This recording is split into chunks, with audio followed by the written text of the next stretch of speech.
When I was 14, I planned my wedding. It was never about you. Words to crush the narcissist. Hello, I'm H.G. Tudor. The narcissist needs recognition. Recognition demonstrates that an individual is under control and also provides fuel to the narcissist, two of the most important aspects of the prime aims. This is why this one's wife regularly pumps out PR puff pieces in order to provoke a response, so that she gets the sense of control subconsciously, and the recognition by people talking about her provides her with the fuel that she so desperately needs. As I have explained in my superb video, Love Me, Hate Me, but Never Ignore Me, the narcissist always needs some form of reaction. And a narcissist, just like this one's wife, will invariably believe that they are the special one, that they are the most interesting person in the room, nay, on the planet. They are brilliant, fascinating. Wherever they might exhibit some form of modesty or humility, it's entirely false and is done purely again to provoke.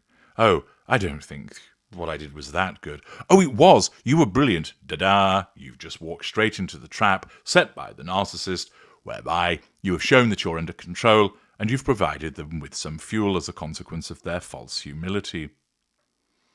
The narcissist needs it to be all about them, and this one's wife is no exception in that regard. This is why she always wants to walk in front of Harry, that she finds the camera lens and stares down it, that she grabs the mic, that she has to ensure that she's inserted into the situation so that everybody's talking about her. An article by Daniela Elsa demonstrates something which will crush this one's wife. Writing for news.com.au, Elsa states, "Dear Harry and this one's wife, it's not you, it's us. This might be an unpleasant message to hear, but this is hard for us too. You thought you were special. We thought you were special. But it turns out that we, as a nation, are just hooked on HRHs. Now, as Elsa refers to a nation, she's talking about our Antipodean cousins down under, the Australians. On Tuesday afternoon, an estimated 10,000 people thronged and jostled and queued and waited on the Sydney Opera House forecourt, the Botanic Gardens, and on boats to see King Charles and Queen Camilla in scenes that got monarchists a bit excited and which gave those that greeted Prince Harry and this one's wife, the Duke and Duchess of Sussex in 2018, a massive run for their money.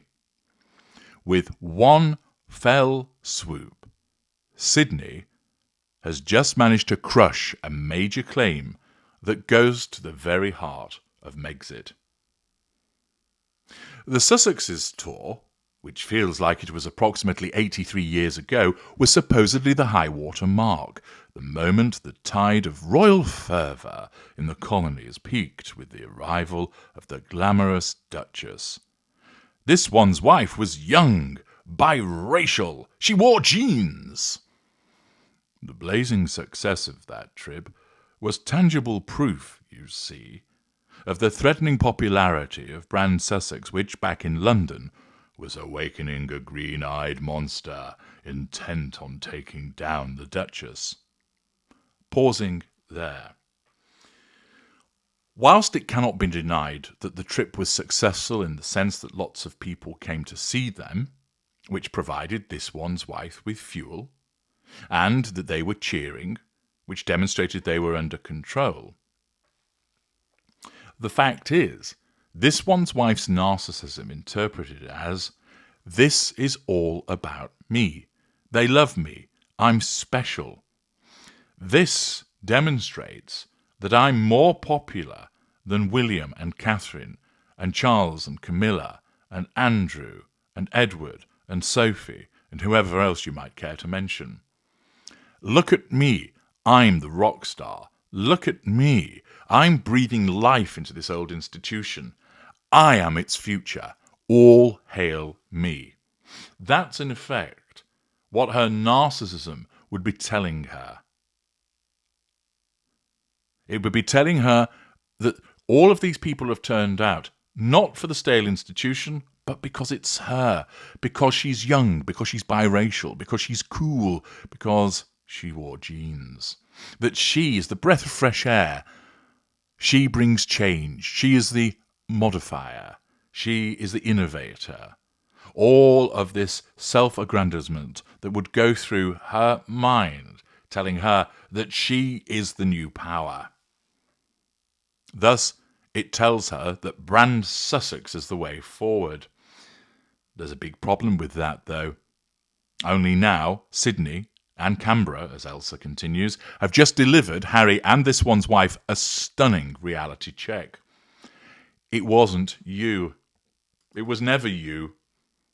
We are a nation. We as a nation are just, it turns out, dyed-in-the-wool Windsorites, i.e., it's about the monarchy. It's about the institution. It's not about this one's wife. When the couple sat down with Oprah Winfrey in 2021, they were clear. Their Australia tour and the excitable droves that greeted them were a clear sign of their special touchy-feely je ne sais quoi. They had it, the secret sauce, the stardust, the magic that could, the argument went, dramatically revive the flagging fortunes of a moribund institution out in the far-flung reaches of the Commonwealth, and also with the young uns. Faced with the prospect of their newest recruit outdazzling more senior royalty, we were told, put noses promptly out of joint back at the palace, which of course is precisely the arrogant response of a narcissist. Not only, look at me, I'm brilliant, and they're all cheering me because I'm brilliant, but I know that you're all going to be envious of this. It was at this point when, as this one's wife told Oprah, things really started to turn. Revision of history. The Australian trip, Harry explained, was the first time that the family got to see how incredible she is at the job. What? Turning up and saying, I can't believe I'm not being paid for doing this, or throwing tea at people, or demanding that an entire building be given over to her. And that brought back memories, continued Pink Pancakes, those memories being of Diana, Princess of Wales, upstaging Charles during their 1983 tour. In Harry and this one's wife, their friend Lucy Fraser said, I think Australia was a real turning point because they were so popular with the public that the internals at the palace were incredibly threatened by that. Harry told the Netflix cameras, the issue is, when someone who is marrying in, who should be a supporting act, is then stealing the limelight or doing the job better than the person who's born to do this, yeah, that upsets people. Except, as those 10,000 people in Sydney on Tuesday have just proven, it was not about Harry and this one's wife. The Sussex's 2018 tour was not the moment they clearly thought it was. Indeed. Their popularity alarming and dangerous to the powers that be. It was never their individual flavour that brought people out by thousands, but royalty in general. We just can't get enough of the crowned and crown adjacent. Who would have thought that the masses would descend to catch a glimpse of two septuagenarians who look in need of a nice lie-down and a fresh bunion pad? And yet, here we are. Any fears that Australians might not be that interested in two hard workers long past retirement age shaking hands was paid to by those 10,000 fans.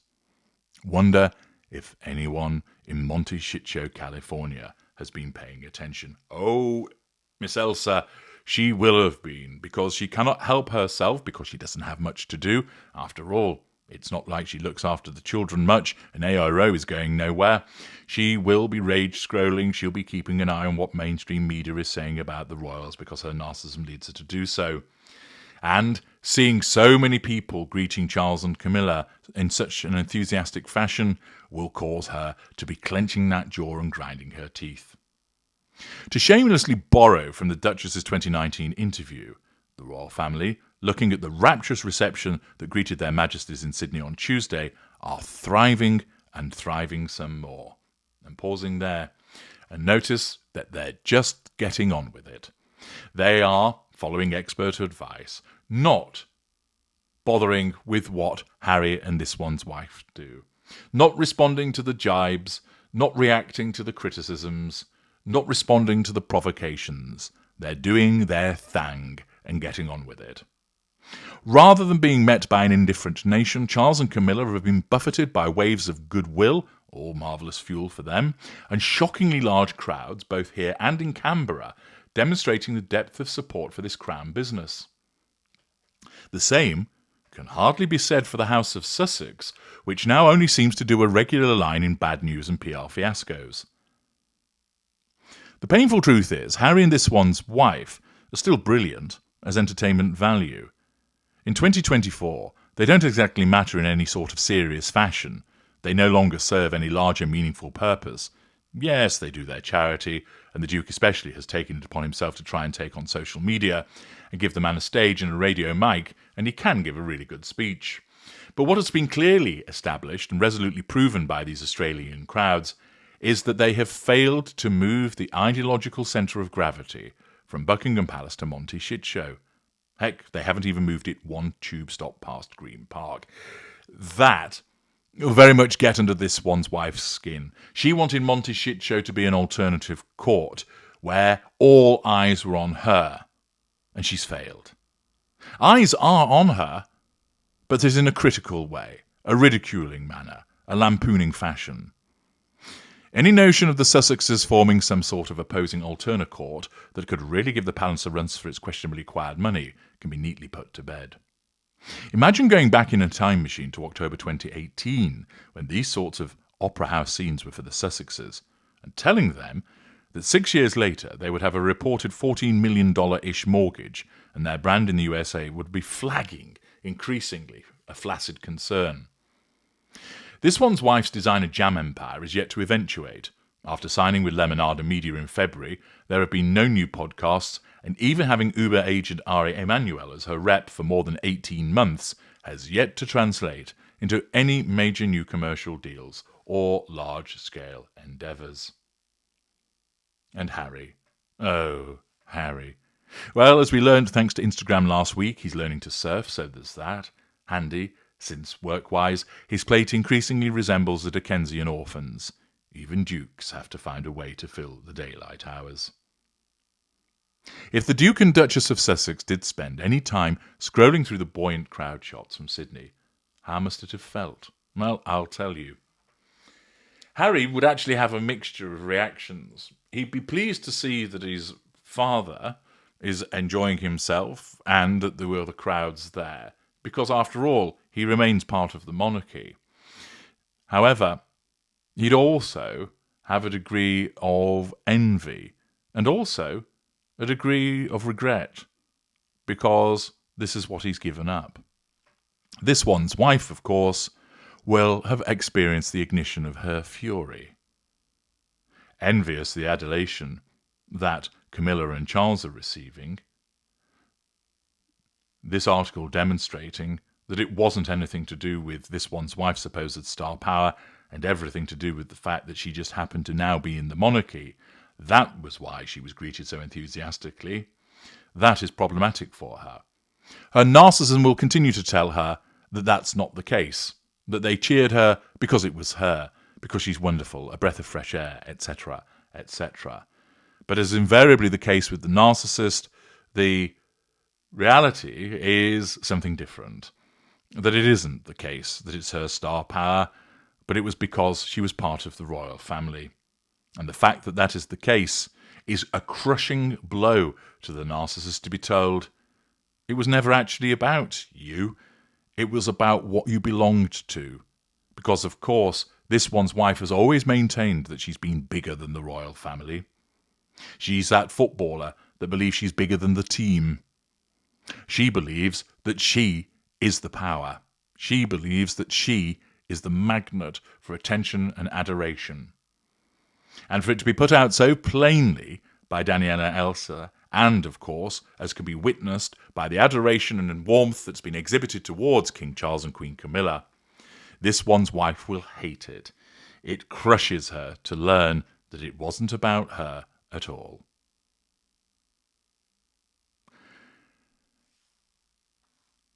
Elsa concludes by stating, "They had all of this, the adoration, the pulling power, the spare keys to Admiralty House, and they managed to blow it up in their mishandled, mangled withdrawal from frontline royal life. The collateral consequences, as I've told you so many times, of this one's wife's narcissism. Sydney has this week proven to be another turning point. But at the bottom of the third innings, and with Charles at the crease, the score would seem to be Buckingham Palace about 87, the Sussexes 3. It was never about you, this one's wife, and that crushes her. I'm H.G. Tudor. Thank you for listening.